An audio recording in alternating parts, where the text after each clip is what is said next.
कशिश news के विशेष कार्यक्रम report card में आपका स्वागत है। और आज हम बात कर रहे हैं झारखंड सरकार के वित्त मंत्री रामेश्वर उरांव जी से। आइए हम जानते हैं कि 2 साल में झारखंड सरकार ने क्या उपलब्धि हासिल की है, खास करके इनके विभाग में। तो सबसे पहले तो 2 साल पूरे होने पर कशिश न्यूज की तरफ से आपको ढेर सारी बधाई। मंत्री जी, अगर हम 2 सालों की उपलब्धियों की बात करें तो क्या कुछ है? सबसे पहले मैं भी आपको धन्यवाद दूंगा। 2 साल में हम ये कहना चाहेंगे कि जहां जनता ने 29 दिसंबर 2019 को हमको बैठाया था, आकलन करना होगा हमारी सफलता का, तो हमको देखना होगा लोगों को कि हम कितना कदम इस सरकार आगे बढ़ी है। तो हर माने में हम आगे बढ़े हैं, बिना पीछे देखे हुए हम कह सकते हैं कि हम आगे बढ़े हैं जन कल्याणकारी योजनाओं को लेकर के। अब देखिए, यहाँ राज्य में गरीब लोग हैं। पिछली सरकार के समय में आप ही लोग दिखाते थे कि 25-26 लोग भूख से काल कौलित हो गए। कोरोना पीरियड में भी हमने ऐसी व्यवस्था की कि कोई भी व्यक्ति भूखा नहीं रहा। राज्य सरकार के पैसे से हम अनाज लेके बांटे। भारत सरकार में मदद की, उनका नियमित ढंग से जो बंटता है लाल कार्ड और पीला कार्ड में, वो भी बंटा, खूब बंटा, बढ़िया ढंग से बांटे हम लोग। कोई कटौती नहीं हुई, किसी तरह की अनियमितता नहीं बरती गई। अनियमितता बरतने वाले पर हमने केस किया, FIR किया, लगभग 75 लोगों पर FIR हुआ। तो इस तरह से अनाज बांटने का हमने किया। भूख से किसी तरह की किसी के शारीरिक नुकसान नहीं हो, उसको रोका हमने। ये सफलता का पहला।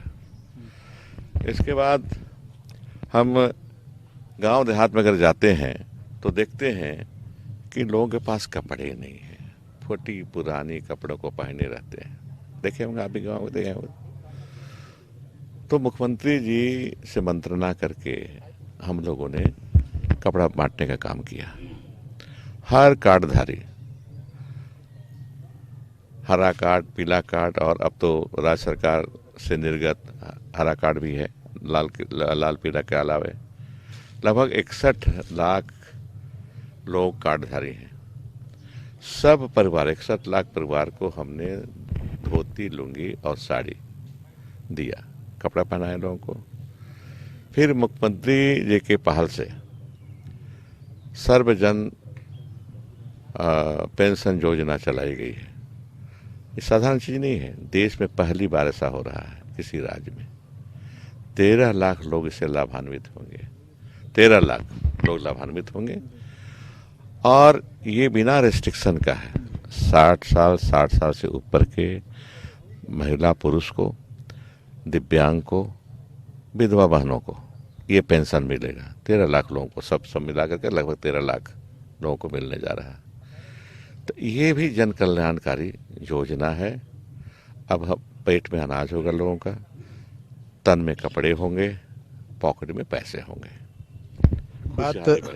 बात पैसे की आपने। तो अगर हम राज्य के खजाने में पैसे की बात करें तो अक्सर ये चीज़ें सामने आई हैं कि खजाना खाली है, कैसे काम होगा। बहुत सारी चीज़ें उसमें कई बार ये बात सामने आई। देखिए, हम ये बिना किसी का क्रिटिसिज्म की, आलोचना किए में कहेंगे, जब हमें चार्ज मिला था, प्रभार में सरकार आई थी, तो खजाना खाली था। ये कोई पॉलिटिकल स्टेटमेंट नहीं था हमारा, ये हकीकत थी। मुख्यमंत्री जी भी बोलते थे खजाना खाली, हम भी बोलते थे वित्त मंत्री के हैसियत से। तो सच्चाई का बयान था ये, सच्चाई भरा हुआ बयान था ये। वस्तुस्थिति ऐसी ही थी। कोरोना पीरियड में और स्थिति खराब हुई, जो हमारे रेवेन्यू कलेक्शन था और कम हो गया, चैलेंज था। फिर भी हमने वित्तीय प्रबंधन ऐसा किया कि न सैलरी किसी की कटी, न पेंशन किसी का कटा, काम चलता रहा। ये हमने किया। अब स्थिति उसके बाद से, कोरोना के बाद से कम बेहतर हो रहा है, कलेक्शन बढ़िया बढ़ रहा है। और हमने सोर्सेस भी बढ़ाए हैं कलेक्शन के लिए, रेवेन्यू बढ़े इसके लिए सोर्सेस भी बढ़ाए हैं।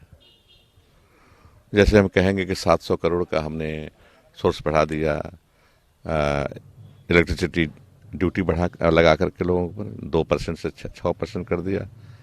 दूसरे राज्यों से कम अभी भी है। बिहार में 8% है ये, हमारे यहाँ 6% पर है ये। तो दूसरे राज्यों की तुलना में अच्छे हैं, हम बेहतर हैं। लेकिन पिछली सरकार से पता नहीं क्यों नहीं बढ़ाई, बढ़ाना चाहिए था उसको। रिसोर्सेस की जरूरत थी रेवेन्यू कलेक्शन के लिए, लेकिन बढ़ाई नहीं, हमने बढ़ाया।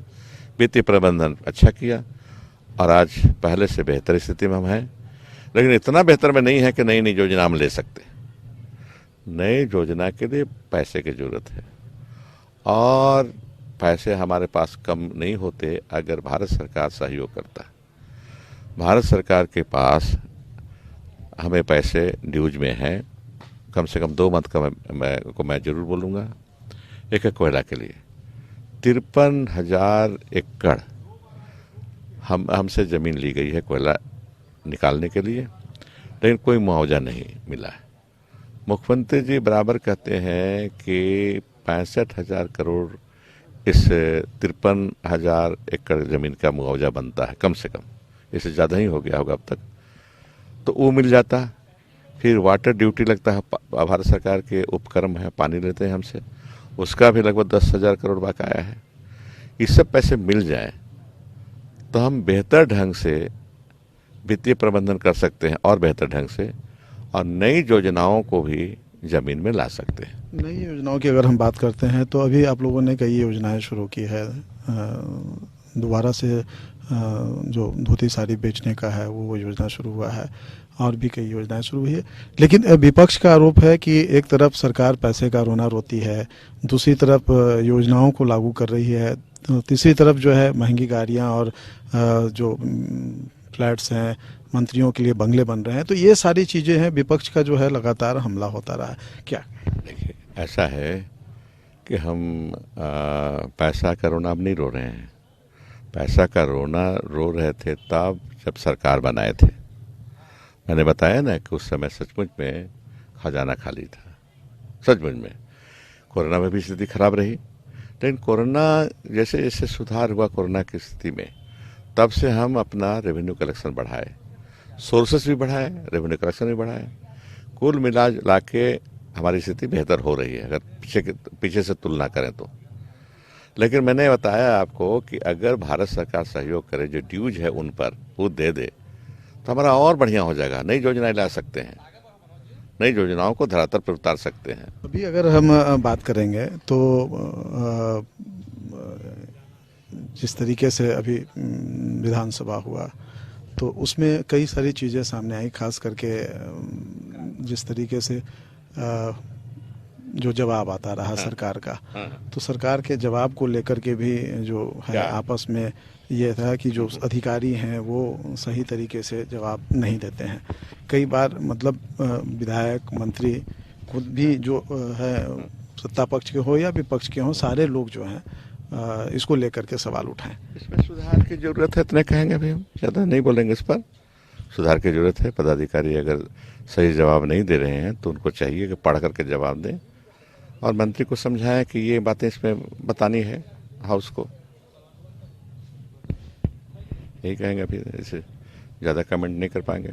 2 साल हो गए हैं सरकार के, और सरकार की बात अगर हम करें तो अभी तक बोर्ड निगम का भी गठन नहीं हुआ। इसको लेकर के भी मतलब कांग्रेस के अंदर में भी और जो दूसरे गठबंधन दल के लोग हैं वो भी सवाल उठाते रहे पिछले दिनों।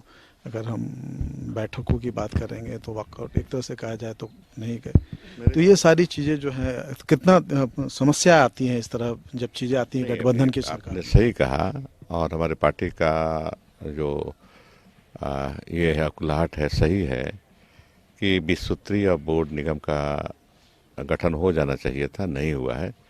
लेकिन मेरे ख्याल से हम लोग की बात हुई मुख्यमंत्री जी से जल्द करने वाले हैं वो। जब गठबंधन की सरकार होती है, सरकार चलाना होता है, उसमें कई लोग होते हैं, तो इस तरह की समस्याएं आती हैं, तो ये कितना तकलीफ देता है, किस तरीके से आपको कामकाज। तकलीफ तो देता है, लेकिन सरकार कर रही है ना। मैंने कहा कि मुख्यमंत्री से बात हम लोग को हुई है, जल्द से जल्द इसको गठन करेंगे, 20 सूत्री का भी और बोर्ड निगम का भी। उन्होंने कहा कि जल्द करेंगे हम। कुछ प्रक्रियाएं होती हैं, समय लगता है। अच्छा, सरकार और राजनीति से थोड़ा इतर, अभी हम आपके घर में हैं और एक बड़ा खूबसूरत यहाँ बगान नज़र आ रहा है। तो हम चाहेंगे हमारे सहयोगी जो हैं दिखाए यहाँ पे आपने कुछ लगवाया है, क्या कुछ है ये, और इसके पीछे सोच क्या है। इसमें भी कुछ सरकार का कुछ अगर कहें सरकार के हाँ हाँ, ये कतारी है गांव के भाषा में, और हिंदी में इसको उख बोलते हैं आप लोग पढ़े लिखे लोग। कतारी है ये झारखंड में जगह जगह कतारी की खेती होती थी। यहाँ शुगर मिल कोई नहीं था पहले से, अभी भी नहीं है, लेकिन कतारी से लोग गुड़ बनाते थे, और गुड़ सेहत के लिए बढ़िया होता है। चीनी तो शरीर को बर्बाद कर देता है, चीनी की बीमारी हो जाती है, गुड़ बेहतर करता है। गुड़ खाने से बेहतर, खास करके जाड़े में गुड़ खाए तो बोलता है कि सर्दी खांसी नहीं होगी। तो इसीलिए कतारी लगाए हैं थोड़ा सा खेत में, कि हम भी जूस अभी भी मंगा के जूस पीते हैं, कतारी का गन्ना का जूस पीते हैं रोजाना 1 गिलास, तो मंगा के पीते हैं। अब हो जाएगा तब अपने घर का पियेंगे। तो इस तरह की चीज़ों को बढ़ावा देने के लिए सरकार के तरफ से कुछ योजनाएं, क्योंकि खजाना आप ही के पास। ये हमने पहले से मैं कह रहा हूँ और अभी भी कहा है अपने बादल जी से, कृषि मंत्री से, कि धान और गेहूं पैदा करने से नहीं होगा, डाइवर्सिफिकेशन ऑफ एग्रीकल्चर होना चाहिए। मतलब ये हुआ कि कृषि के अंदर ही फिशरी आता है, मछली पालन, गो पालन आता है, हॉर्टिकल्चर आता है, बहुत सी चीज़ें आती हैं, बहुत सी चीज़ें एग्रीकल्चर के अंदर। जब इनको हम बढ़ावा देंगे तो सचमुच में किसानों की आमदनी बढ़ेगी। हमारा लक्ष्य वही होना चाहिए, किसानों की आमदनी बढ़े। तो धान और गेहूं बेचने से नहीं होगा, इसको बढ़ाना पड़ेगा, है ना। मछली पालन करना पड़ेगा, गो पालन करवाएं, दूध लोग गाय रखें, दूध बेचें, उससे आमदनी बढ़ाएं, मछली बेच करके आमदनी बढ़ाएं, हॉर्टिकल्चर से फल लगावें, उससे उसको बेच करके आमदनी बढ़ाएं। ये सारी चीज़ें हैं। इसको तो कतारी फूस में आता है, शुगर केन भी लगाया जाता है। चलते चलते आखिरी सवाल, आने वाले दिनों में झारखंड वासियों को क्या कुछ सौगात मिलने वाली है? अगर हम बात करें, दो विभाग हैं जो महत्वपूर्ण आपके पास में है, जो सीधा कहीं ना कहीं जनता से जुड़ा हुआ है। देखिए योजनाएं तो पैसे पर निर्भर करेंगे, अभी हम बोल नहीं सकते हैं। और दूसरा ये है कि कोई भी वित्त मंत्री बजट बनाने के पहले कुछ नहीं बोलता है। बजट तो इस बार के बजट में कुछ नहीं, उस पर नहीं बोलूँगा, लेकिन इतना कहूँगा कि पहले से ज़्यादा चीज़ें योजनाएं बनेंगी और हम लोग लोगों के बेहतरी के लिए काम करेंगे। धन्यवाद। तो इस तरीके से देखते हैं कि जो झारखंड सरकार के वित्त मंत्री, खाद्य आपूर्ति मंत्री हैं रामेश्वर उरांव जी, वरिष्ठ मंत्री हैं सरकार में। तो इनका कहना है कि जिस वक्त सरकार बनी थी खजाना खाली था, इन लोगों ने कोरोना जैसे दौर से के बीच में खजाने को भरने का काम किया, लोगों को राहत पहुंचाई, लोगों को खाना दिया, रोजगार दिया, कपड़े लत्ते दिए और कई योजनाएं चलाई, और इस लोगों को अभी भी लोक कल्याणकारी योजनाओं के माध्यम से लाभ पहुंचा रहे हैं। और अब आने वाले दिनों में भी जो है कुछ अच्छी योजनाएं लेकर आएंगे। नए साल में जब बजट आएंगे तो बजट में भी कुछ नया खास होगा। लेकिन अगर हम अभी की बात करें तो आज के डेट में इनका कहना है कि अब पहले वाली स्थिति नहीं रही, 2 सालों में राज्य का खजाना बढ़ा है और इसका फायदा लोगों को मिलेगा। चलते हैं अब हम क्षेत्र में और जनता से पूछते हैं कि मंत्री जी के कामों से वो कितने खुश हैं। लोहरदगा जिले के लिए बहुत ही बेहतर और बहुत ही सराहनीय कार्य किए हैं, जिनका लोग कल्पना भी नहीं कर सकता था वो काम किए। जैसे कि बाईपास की व्यवस्था के लिए उन्होंने सुचारू रूप से लड़ते रहा और बाईपास की व्यवस्था लोहरदगा में हो रही है। दूसरा, घाघरा से कुड़ू तक रोड की चौड़ीकरण, यहाँ की समस्या, सबसे बड़ी समस्या थी ट्रैफिक, उसको सुलझाने का काम किए माननीय विधायक महोदय ने। तीसरा, किसानों के लिए जो नंदिनी जलाशय का पानी पूरे क्षेत्र में पानी नहीं पहुंच पाता था, उसके लिए 97 करोड़ रुपया की लागत से उन्होंने पूरे नंदिनी नहर को पक्कीकरण कराने का काम करवाना शुरू करवाएंगे। पास कराया 97 करोड़ रुपया। और अभी फिलहाल अभी हलधर गिलधर जो हमारे स्वतंत्रता सेनानी थे, उनके लिए उस जगह पे लोग सैलानी पर्यटक स्थल के रूप में उन्हें बनाने के लिए उनके लिए भी लगभग 1 करोड़ रुपया का आवंटन दिया। उसके अलावा लोहरदगा शहर में अपने फंड से, विधायक फंड से डायलिसिस भवन, शहर की सुचारू रूप से गली, समाज के लिए पढ़ा भवन, अखड़ा और समुदाय भवन, कम्युनिटी हॉल जैसे बहुत सारी व्यवस्था किए। और उसके अलावा हमारे क्षेत्र में एक लोग अभी तो 2 साल हुआ है। काफ़ी सराहनीय कार्य रहा है, काफ़ी अच्छा रहा है। बहुत सारी नई नई योजनाएं आई है और गरीबों के लिए बहुत सारा सुविधा दिया गया है। बहुत सारे हमारे जो यहाँ नगर सदर अस्पताल में बहुत सारे व्यवस्था किया गया है और आमजनों के लिए बहुत सारे कार्यक्रम किया जा रहा है। देखिए, लोहरदगा में नहीं, पूरे झारखंड में काम तो हुआ है। कुछ दिन कोरोना काल के चलते थोड़ा दिक्कत हुआ है, लेकिन अभी तो काफ़ी काम रही। जैसे सरकार आपके द्वारा अधिकार जो चलाया है, उससे काफ़ी जनता को उसमें सुविधा हो रही है और काम होगा, अभी बहुत बाकी भी है और हो ही रहा है। आप ग्रामीण क्षेत्र से आते हैं, रामेश्वर उरांव का काम कितना रहा बेहतर है? काम तो जितना भी बुनियादी है। देखिए, गाँव में अधिकतर लोग यही सुनता है कि वृद्धा पेंशन, विधवा पेंशन, राशन कार्ड, ये सब करके हमेशा मुद्दा आता है और यही सब मुद्दा में कभी इसमें टारगेट नहीं रहा। इस बार सरकार टारगेट बढ़ा दिया गया, चाहे वृद्धा पेंशन हो, चाहे विधवा पेंशन हो, चाहे राशन कार्ड, सबको देने के लिए मतलब विचार किया।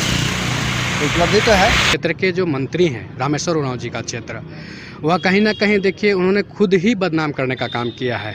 एज ए विद्यार्थी बात करें या फिर एज ए रोजगार प्राप्तकर्ता के रूप में बात करें, आप देखिए कि उन्हीं का क्षेत्र, और सबसे बड़ा यदि जीपीएससी में घोटाला हुआ है तो यह उन्हीं का क्षेत्र है। उन्हीं के क्षेत्र के अंदर में एक महाविद्यालय में लगातार 33 बच्चे पास हो जाते हैं। इससे कहीं ना कहीं विद्यार्थियों के मन में अब एक अलग ही विचार पैदा हो रहे हैं। वह अपना मार्ग से भटक रहा है, कहीं ना कहीं भरोसा टूट गया है। और यदि मैं विद्यार्थी के स्वरूप में मैं भी हूं और मैं नहीं चाहूँगा कि अब मैं जेपीएससी जैसे एग्ज़ाम को मैं अटेंड करूं, क्योंकि उन्होंने प्रत्यक्ष रूप से घोटाले किए हैं, उसके बाद भी कबूल नहीं रहे हैं। यह केवल हम राजनीतिक दृष्टिकोण से, सामाजिक दृष्टिकोण से बहुत सारे ऐसे बच्चे हैं जो कि एकदम आपको बोले तो वो डिप्रेशन के शिकार हो जा रहे हैं। आज उन्हें पढ़ाई करनी चाहिए थे, वो सड़कों पर नज़र आ रहे हैं।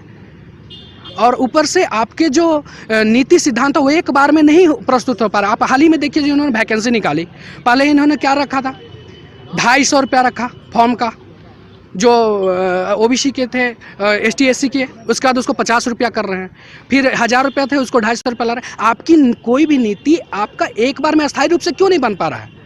आपको कौन चला रहा है? कहीं झारखंड के बाहर के लोग तो नहीं चला रहे हैं? झारखंड के बने 2 दशक से भी पार कर गए और ये सौभाग्य ऐसा माना जा रहा था कि इस क्षेत्र के विधायक डॉक्टर रामेश्वर उरांव बने हैं और वित्त विभाग भी उनके जिम्मे मिला है। लेकिन ये लोहरदगा के लिए बहुत बड़ा दुर्भाग्य है। झारखंड तो दुर्भाग्यग्रस्त हो ही गया है, लोहरदगा के स्थिति भी बहुत विपरीत है। कोई काम नहीं हुआ है। जितना वादा सरकार की थी, वर्तमान सरकार, सब में ये विफल हुई है और सरकार को मज़ा आने वाले समय में, आने वाला चुनाव में निश्चित रूप से जनता चखा देगी। लेकिन आश्चर्य है कि रामेश्वर उरांव इतना इस क्षेत्र के लिए उपेक्षा का भाव आखिर क्यों रख रहे हैं? क्या उनको फिर चुनाव इस क्षेत्र में नहीं लड़ना है? क्या उनका मोह भंग हो रहा है इस क्षेत्र से? ये बहुत बड़ा प्रश्न है और लोग यही जानना चाह रहे हैं कि आखिर ऐसा रामेश्वर उरांव के द्वारा क्यों। ये 2 साल का सरकार और कोई काम नहीं, एक भी काम देखने को नहीं मिल रहा है, केवल वादा तोड़ू का काम हो रहा है।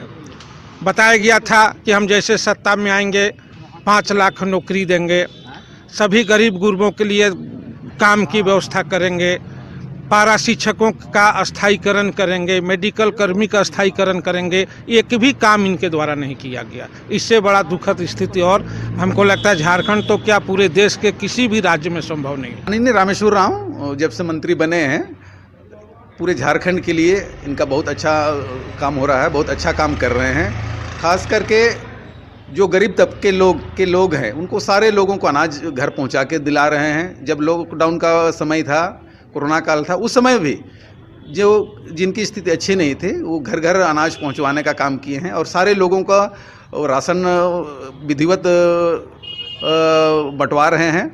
ये काफ़ी सराहनीय है। जो उनका मंत्रालय है वो हमको लगता है झारखंड में सबसे अच्छा काम कर रहे हैं। लोहरदगा में कितना विकास किए?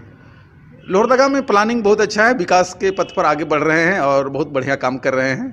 और जो भी जन मुद्दे हैं, जो आम लोगों का जो ज़रूरत का चीज़ है उसको पूरा करने में दिन रात लगे हुए हैं, चाहे वो शिक्षा के क्षेत्र में हो, हॉस्पिटल के क्षेत्र में हो और कई तरह की जो भी चीज़ें हैं उसमें ये काफ़ी प्रयास। काल उनका होर्डिंग और पोस्टर में ही रहा, धरातल पर बिल्कुल नहीं आ पाया। आज यहाँ तक कि नियोजन नीति तक नहीं बन पाया है, यहाँ तक कि बालू का टेंडर नहीं कर पाया, यहाँ तक कि लोहरदगा विधानसभा बॉक्साइट की नगरी है, बॉक्साइट का जो यहाँ का परिचालन होता है, आवागमन है, वो भी यहाँ तक सही काम धरातल पर नहीं आ पाया। कुल मिला के 2 साल की उपलब्धि इनको नगण्य है, 0 बटा नगण्य है। देखिए, उनका कार्यकाल में लोहरदगा में सबसे अधिक घोटाला हुआ है। अगर देखा जाए तो राष्ट्रीय खाद्य सुरक्षा अधिनियम के तहत हर व्यक्ति को भोजन का अधिकार है। उस भोजन का अधिकार में सितंबर माह में आपका राशन नहीं मिला है। दूसरी ओर जहाँ पर धान अधिक्रय आपका किसानों के द्वारा ली गई थी विगत वर्ष में, उस वर्ष का भी पैसा अभी तक मिला नहीं है। तो ये तो सबसे बड़ा उनका घोटाला प्रदर्शित करता है। विकास तो बहुत दूर छोड़ दीजिए।